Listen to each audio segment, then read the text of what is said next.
Pessoal, tudo jóia? Vamos lá então, gente.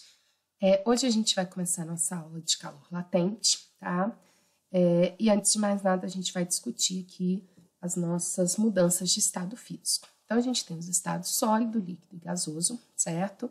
Do estado sólido para o estado líquido, a gente tem o processo de fusão. Do estado líquido para o estado gasoso, a gente tem o processo de vaporização. Lembrando que na fusão, na vaporização, a substância está recebendo calor para mudar estado físico. Quando a gente volta, processo de liquefação ou condensação, que é do gasoso para o líquido, né? Ou processo de solidificação, que é do líquido para o sólido, a gente tem aqui agora a substância perdendo calor. Então, fusão ela recebe, vaporização recebe, liquefação perde calor, solidificação perde calor.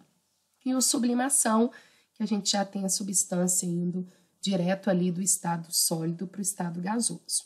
Então, nessa aula, a gente quer discutir, gente, a quantidade de calor necessária para que ocorram essas mudanças de estado em uma determinada substância, tá? Isso nós chamamos exatamente de calor latente, certo?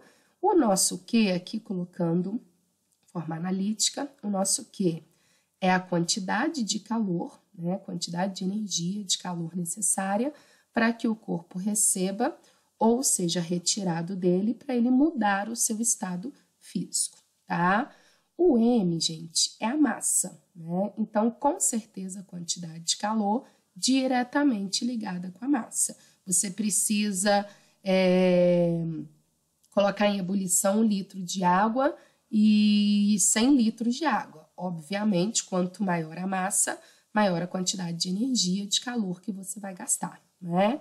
E o L, gente, é uma constante, tá? O L, ele vai representar para vocês que substância é essa que vai mudar de estado?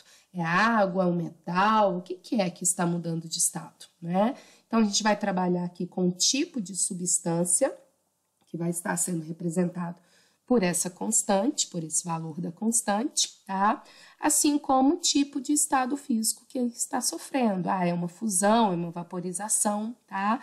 Então, gente, muito simples você calcular o calor latente. Você vai multiplicar a massa pela constante, né? A massa da substância pela constante. Lembrando que a constante representa que substância é e qual estado físico que ela está sofrendo, né? Qual a mudança que está acontecendo. Então, a constante te fala duas coisas ao mesmo tempo e já te deixa claro o que aconteceu. Por exemplo, aqui, olha. Aqui a gente tem exemplo para água. Então, a gente pega o latente de fusão, o latente de solidificação, o latente de vaporização, o latente de condensação. Então, gente, isso o exercício vai te dar, ninguém precisa decorar, tá? Ele vai te dar, e aqui só colocando para vocês o significado. Então, latente de fusão do gelo é 80 calorias por gramas. Isso quer dizer que se eu pegar 1 grama de gelo a 0 graus Celsius, eu vou precisar doar para ele 80 calorias para que ele mude de estado, para que aconteça a fusão, tá? Mas se eu pegar 1 grama de água e quiser solidificar esse 1 grama de água, eu faço a mesma coisa, só que é o processo inverso, né? Eu transformei 1 grama de gelo em água. Agora eu quero pegar esse 1 grama de água e voltar para gelo. Então, se eu doei 80, eu simplesmente retiro 80. Então, gente, os calores latentes de fusão e solidificação, eles têm o mesmo valor para cada substância, lógico. Isso aqui é da água, para outras substâncias vão mudar, né? Mas eles têm o mesmo valor, porém, sinais opostos. Fusão recebeu, positivo. Solidificação perdeu, negativo, tá? Vaporização e condensação. O que é vaporização? Do líquido para o gasoso. O que é condensação? Gasoso para o líquido. Então, eu tenho os mesmos processos, porém, inversos. Ora recebe, ora perde. Então, para eu vaporizar 1 grama de água, eu preciso doar 540 calorias. Para eu condensar 1 grama de vapor d'água, eu tenho que retirar 540 calorias. Então, só lembrando, quando você retira do corpo, o latente, a constante do latente é negativo. Quando doa, a constante é positiva, tá? E isso daqui só a representação, coloquei um exemplo da água. Se forem outras substâncias, vai estar lá, inclusive da água, vai estar lá, ninguém precisa decorar. Outro detalhe são as unidades, gente. Caloria por grama. Se tá caloria por grama, é porque você vai achar a quantidade de calor em caloria e a massa precisa estar em gramas. Então, quem manda na unidade que está sendo utilizada é exatamente a constante do latente, beleza? Então, vamos lá, gente. Agora aqui, uma análise gráfica, na verdade, a gente já falou lá em calor sensível, mas só para a gente discutir. Você tem um gráfico variação aqui de temperatura em função da quantidade de calor, tá? Então, gente, enquanto a temperatura está mudando, eu tenho calor sensível, certo? Quando a temperatura está constante, ele está recebendo calor, só que a temperatura não mudou, então está havendo ali uma mudança de estado físico. Então, o latente não pode ter mudança de temperatura. Enquanto ele muda estado, ele não muda a sua temperatura. Começou a mudar de temperatura, é porque já cessou o processo de mudança de estado físico, beleza? Aqui algumas curiosidades agora para vocês. Por exemplo, no processo de vaporização. A vaporização ela pode acontecer de 3 maneiras: por evaporação, por ebulição ou por calefação. Evaporação, gente, é um processo mais lento, né? A desvantagem é que ele é mais lento. No entanto, ele tem a vantagem de poder acontecer em qualquer temperatura. Então, se a temperatura é de 30 graus Celsius, eu tenho evaporação. Se é de 20, eu tenho. Se é de 50, eu tenho, né? Lógico, quanto maior a temperatura, mais fácil, mas acontece em qualquer temperatura. A gente tem a ajuda de ventos, né? A área de contato, quanto mais aberto tiver ali, por exemplo, a sua roupa, a evaporação vai acontecer mais rápido. Tem a ajuda também de pressão, então tem outras coisinhas que vão favorecer. Mas é um processo mais lento, porém não precisa de atingir uma temperatura específica, tá? Ebulição, eu já tenho um processo bem mais rápido, bem mais violento, tá? No entanto, a gente precisa ter uma temperatura específica. Então, a água, gente, ela necessariamente tem que atingir 100 graus Celsius, se a gente pensar ao nível do mar, para que ocorra a ebulição, tá? Então, tem a vantagem de ser mais rápido, mas tem a desvantagem que você precisa ter uma fonte de energia maior para que ela consiga atingir os 100 graus Celsius ali. A calefação é um processo ainda mais rápido, tá? É característico chiado, né? Que você jogou a água naquela chapa quente e ouviu só aquele barulho, tá? Ele acontece muito rápido, gente, porque quando você coloca ali a água, né, para evaporar, nesse caso aqui, nosso exemplo da água, e ela toca uma superfície em que a temperatura dessa superfície é maior que a de ebulição. Então, eu jogo numa chapa quente, sei lá, que está a 200 graus Celsius. Então, a temperatura da chapa é maior do que a ebulição. Então, aí eu tenho o processo de calefação. Ela vai vaporizar e vai vaporizar mais rápido, de uma forma mais violenta ainda, tá bom? Gente, agora outra análise muito importante pra gente, que é a análise da pressão. Quando a gente pensa em mudança de estado físico, a pressão faz toda a diferença na temperatura que o corpo vai mudar o seu estado físico. Então, se eu falar para vocês assim, aqui na minha casa, o gelo funde numa temperatura tal. Na sua casa, essa temperatura pode ser diferente, porque de repente você mora em um outro estado, em uma outra cidade, né? De repente você mora ao nível do mar. Então, se eu pegar a água, que é o nosso exemplo clássico, a temperatura de fusão do gelo é 0 ao nível do mar, pressão de 1 atm. A temperatura de ebulição da água é 100 graus Celsius, ao nível do mar, pressão de 1 atm, né? Mas nos locais onde a pressão é diferente, essa temperatura é diferente. Esse diagrama aqui, gente, é para uma substância qualquer que não tem comportamento anômalo, que não é a água, tá? Então, o gráfico da água, ele é diferente, ele é específico porque a água tem comportamento anômalo. Isso aqui é para uma substância qualquer, para qualquer outra substância que esteja mudando de estado, que não seja água. Aqui as curvas mostram para você que se eu pegar a curva 3, eu tenho a sublimação, vai do sólido para o gasoso. Se eu pegar a curva 1, eu tenho aqui a fusão ou solidificação, vai do sólido para o líquido ou do líquido para o sólido. Se eu pegar a curva 2, eu tenho aqui a vaporização ou a condensação, vai do líquido para o gasoso, vai do gasoso para o líquido, tá? Então, aqui está mostrando direitinho, ó, daqui para cá, fusão, daqui para cá, vaporização, daqui para cá, sublimação, certo? E as curvas mostram para vocês que um aumento na pressão acarreta um aumento na temperatura de mudança de estado. Então, para uma substância que não seja a água, aumentou a pressão no local, aumenta a temperatura de mudança de estado. Diminuiu a pressão, diminui a temperatura de mudança de estado, tá? Para qualquer mudança de estado. Isso se for uma substância qualquer. Agora, o diagrama da água, tá? Que é o que a gente mais utiliza aqui na física. O diagrama da água, gente, nesse caso, a gente tem uma curva que diferencia, que é somente a curva de fusão, tá?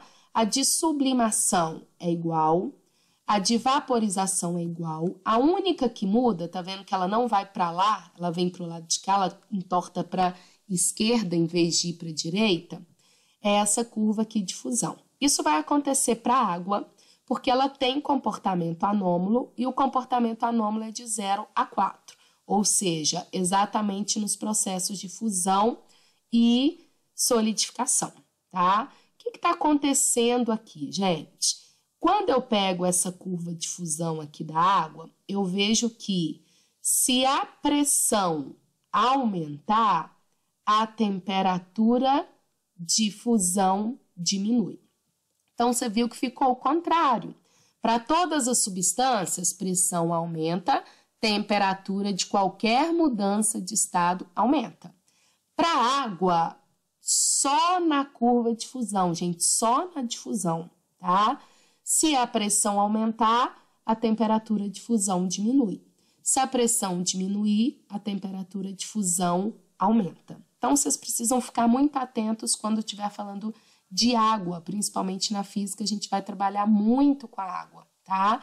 Então, temperatura de fusão, ela fica contrário à pressão quando a substância, né, no nosso dia a dia, a gente pegar a questão de panela de pressão, né, a gente pegar a questão de temperatura de ebulição em algumas altitudes. Então, por exemplo, eu vou pegar aqui, olha, em Santos, tá? Em Santos a gente está ao nível do mar. Então, aqui, gente, a temperatura de ebulição é 100. Se eu pegar, por exemplo, Brasília, lá a pressão é menor, então a temperatura de ebulição é menor. Mas se fosse fusão, o gelo funde a 0 graus Celsius lá em Santos. Então, lá em Brasília, o gelo ia fundir acima de 0. Por quê, gente? A pressão para a água, hein? Pressão diminui, temperatura de ebulição diminui, mas a temperatura de fusão aumenta. Então, para a água, temperatura de ebulição vai direto com a pressão. Temperatura de fusão vai inverso com a pressão. Pressão aumentou, temperatura de fusão diminuiu. Pressão aumentou, temperatura de ebulição aumentou, tá? Isso para água. Outro exemplo clássico, panela de pressão, tá? Gente, por que a panela de pressão ajuda o seu alimento a ficar pronto mais rápido? Porque lá dentro a pressão é maior do que de fora, é maior que 1 atm, chega a ser de 2 atm. Então, a temperatura de ebulição da água vai ser maior, aproximadamente 120 graus Celsius. Então, o seu alimento vai cozinhar numa temperatura mais alta. Por quê? Porque a pressão lá dentro é maior. Beleza? Alguns exemplos para vocês. As últimas duas coisinhas que a gente precisa saber sobre esse diagrama. O ponto crítico, que é o PC, que está aqui para vocês, e o ponto triplo, que está aqui para vocês, tá? Ponto triplo é o encontro ali das três curvas. Esse ponto triplo, gente, ele quer dizer que aquela substância que você está representando ali no diagrama, né? Se você conseguir colocá-la na pressão específica do ponto triplo dela e na temperatura específica do ponto triplo dela, você vai conseguir ver aquela substância coexistindo nos seus três estados físicos. Então, você olha aqui, você vai ver gelo, água e vapor, no caso da água. Se eu atingir a temperatura do ponto triplo da água e a pressão do ponto triplo. Então, isso significa ponto triplo. Naquela pressão e naquela temperatura, a substância vai se apresentar nos três estados ao mesmo tempo, tá? O ponto crítico, que é esse daqui, ele vai separar o estado gasoso. Então, o estado gasoso, gente, ele se divide em vapor e em gás, tá? Abaixo do ponto triplo, temperatura abaixo do ponto crítico é vapor. Temperatura acima do ponto crítico é gás, tá? Uma análise interessante é que quando estamos ainda em vapor, você pode mudar para líquido e para sólido aquela substância alterando a pressão. Então, tá vendo? Ó, se aumentar a pressão, ela pode virar líquido ou ela pode virar sólido. Agora, se já tiver no estado aqui de gás, gente, você pode aumentar a pressão que ela vai continuar sendo gás, tá? Então, o ponto crítico separa o estado gasoso em vapor e gás. Tranquilo, gente? Uma última curiosidade aqui para vocês. O gelo seco. Se você colocar o gelo seco na sua mão, ele já vai sublimar, né? Então, o gelo seco no nosso ambiente, ele sublima. O que é sublimar? Passa do estado sólido para o gasoso de uma vez. Por que isso acontece? Olha o diagrama do gelo seco. Aqui está o ponto triplo. Então, abaixo do ponto triplo, eu só tenho sublimação, do sólido para vapor. Acima do ponto triplo, eu consigo ter sólido para líquido e líquido para vapor, tá? Então, gente, aqui para nós e nossas cidades, quem mora ao nível do mar, consegue ter uma pressão de 1 ou menor que 1, mas em torno de 1 atm, né? E o ponto triplo do gelo seco é 5. Então, se ele estiver num local que a pressão for abaixo de 5, ele já vai sublimar. Por isso, aqui, para a gente, ele sublima de uma vez, porque nós estamos num local em que a pressão está abaixo de 5 atm, que é a pressão do ponto triplo dele. Beleza? Por isso, algumas substâncias sublimam de uma vez em um determinado local e outras não conseguem sublimar, porque o que vai estar interferindo é a pressão dela lá do ponto triplo. Beleza, galera? Então, gente, finalizamos aqui a parte de calor latente. Ela é bem mais curtinha, né? Na próxima aula, eu vou discutir com vocês as trocas de calor. E aí, a gente vai acrescentar, vamos juntar latente e sensível, né? Quando corpos vão trocar calor, vão mudar a temperatura e vão variar estado. Isso tudo acontecendo para 2 ou mais substâncias, tá? E a gente faz alguns exemplos e a gente termina a nossa discussão de calorimetria. Beleza, galera? Obrigado e até a próxima.